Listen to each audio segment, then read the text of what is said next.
This is a horseshoe magnet, and you can make magnets into lots of different shapes.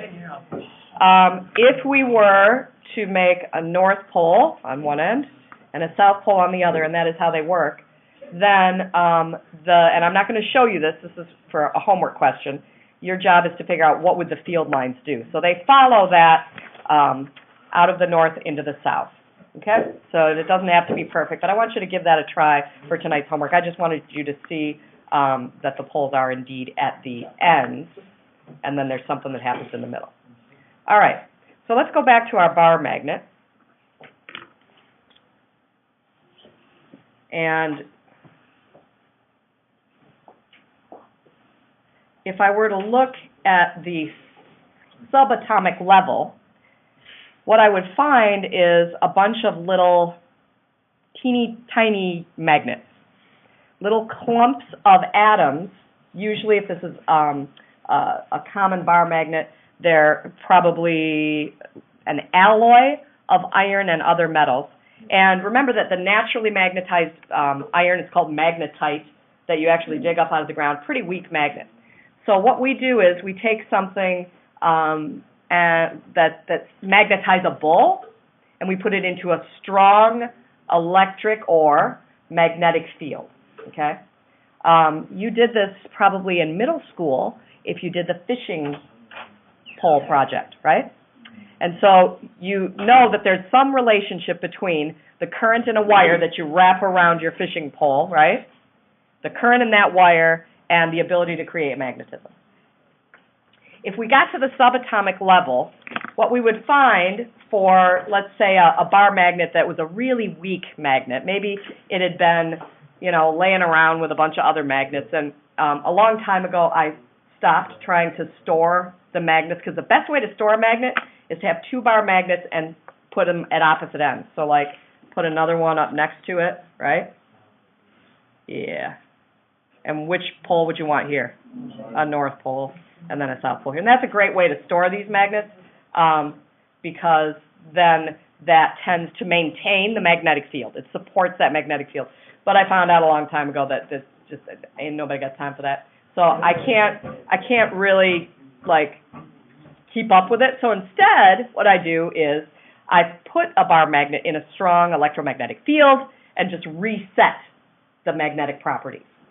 So what are those magnetic properties? Well, let's say I've not done a good job of storing my magnets, and these little arrows represent something called magnetic domains.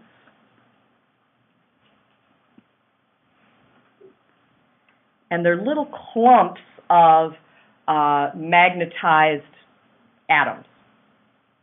And this is what happens in nature when magnetite, the iron ore that you can basically dig up in the ground, these magnetic domains are usually sort of randomly organized, but in iron, what you'll have is sort of if you were to add all these little vectors up, it kind of points roughly in this direction, sort of toward the north. Now, it's opposite what happens outside the magnet, right? Because outside the magnetic field lines go out of the north into the south, correct? But if you're inside the magnetic domains point out of the south into the north. Yeah, which is a little frustrating because it's like, what? Does that make sense? So think about these like a little compass inside the magnet that's aligning itself with this magnetic field, okay? They're magnetic domains, and in naturally magnetized objects, they're a little more aligned, but guess what happens when I put them in a strong electromagnetic field? Yeah, you can basically align them. No, that's a different. Polarization is molecular property of molecules and atoms where they have a positive and negative end. Oh. But it's similar in that it has to do with alignment. These are just magnetic poles. There are a couple ways you can do this. You can take a strong magnet and basically rub the magnet over and over again with the same pole in that direction. So like try to get them to be aligned. The best and easiest way is to put it in like your fishing pole, put it inside a coil of strong current, because there's actually a magnetic field that goes with that. We're going to talk about that tomorrow. You can also demagnetize these little domains. What do you think, what are some ways to jostle these up so that they're not working together? Yeah. Yeah, drop the magnet a whole bunch of times. Hit it with a hammer. Heat it up. Heat it up. Anything that basically increases the molecular motion and would jostle the atoms around can sort of demagnetize it, okay? Some elements have more permanent magnetability, some not so much, okay? Strong, expensive magnets stay magnetized for a long, long time. Things like, neodymium magnets, they're all alloys. They usually contain iron.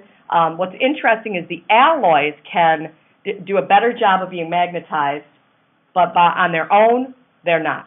So when you put them together, they have the ability to sort of hold that magnetic field in place. Another really good way to magnetize a material is to make it out of a superconductor. Who remembers what a superconductor is? Mm-hmm. Yes, exactly. So I have a video for you on superconductors that I'm going to show you. I don't know if I can record this or if I'll just tell David what the link is, but we'll try. I'm looking at my list over there on the board. Temporary, permanent magnets, conventions, direction, we did that. Earth's magnetic field. Oh, magnetic north versus true north. One other little tip on magnetic versus true north. Magnetic north actually moves around, which should make sense if it's based on the flowing magma in the Earth's crust, right? Then it's going to be, and it stays mostly in northern Canada, but it does shift, and it's not a quick shift. So every 10 or so years, they actually update maps to reflect that shift in the Earth's magnetic field. And the reason for that has to do with the relationship between magnetic north and true north. So, there we go. There's true north, and if you want to hike and follow a map, and by the way, there are places on the Earth where your GPS doesn't work. Your GPS on your phone, yes. So if I'm in Michigan and magnetic north is due north, then my compass is pointing north and I can follow the map, right? But what if I live in Greenland? Yeah, people live, or maybe Iceland, right? Iceland, that's nicer, right?